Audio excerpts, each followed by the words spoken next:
welcome back. All right, every year in September, I like to host a fun free class called the 9 Patchalong. This year happens to be the 6th version, so we're on the 9 Patchalong 6.0.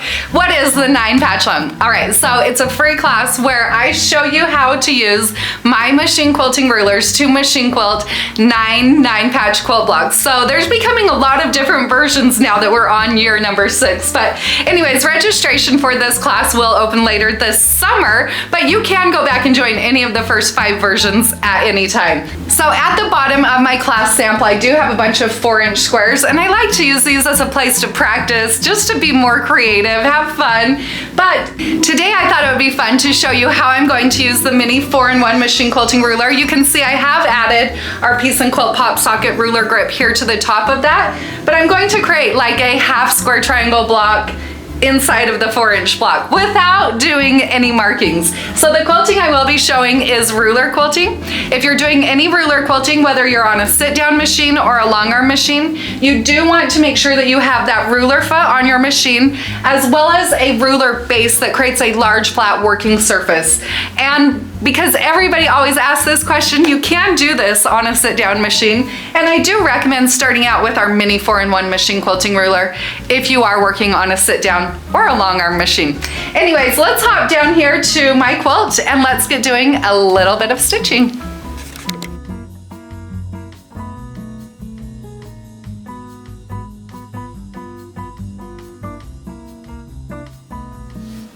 So I have designed all of my machine quilting rulers so that the measurements on the rulers are based off of your needle position. So from the needle to the outside of the foot here measures 1/4 inch, which is awesome. So the ruler measurements start with 1/2 inch, and that means it's 1/2 inch from the needle. I want to create some straight lines that are all evenly spaced 1 inch apart, so I'm going to be lining this 1 inch marking on the mini 4-in-1 machine quilting ruler up right here along the side of my block. So I'll line up that marked line there. Now I'll apply gentle pressure both on my ruler as well as my machine, so it's all really gentle, and I'll stitch right down to the opposite side of the block. So I love it, it looks great. I'll travel across this bottom now, moving over 1 inch. And I'm not measuring, I am eyeballing.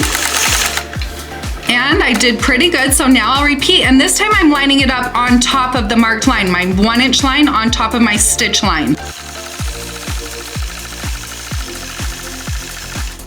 Perfect. Okay, let's repeat one more time.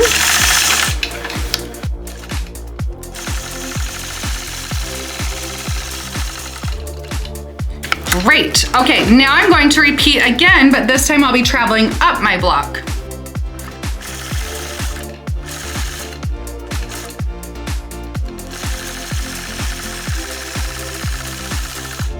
I'll travel up and repeat.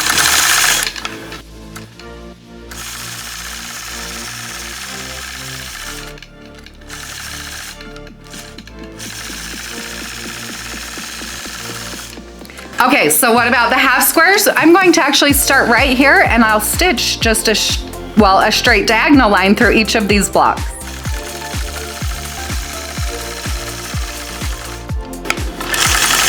I'll travel over and repeat. And one more time. Now I do like to use the So Fine thread and the pre-wound super bobs because you can see I do occasionally cross over my original stitch line a few times, and with those I don't get that thread buildup look.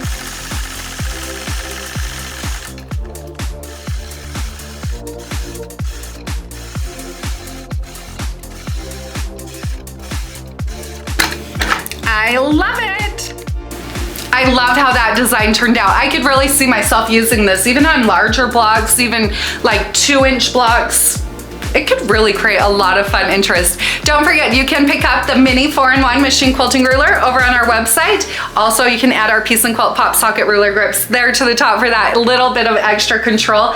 I was doing all my quilting here today using the Gamble 22-inch machine, stitching in the stitch regulated mode with my stitch length set at 13 stitches per inch. I am so excited about the 9 Patchalong 6.0. I can't wait to share all of the designs that I've created for you. Class will start start in September, so make sure you run over to our website and find all of the details over there.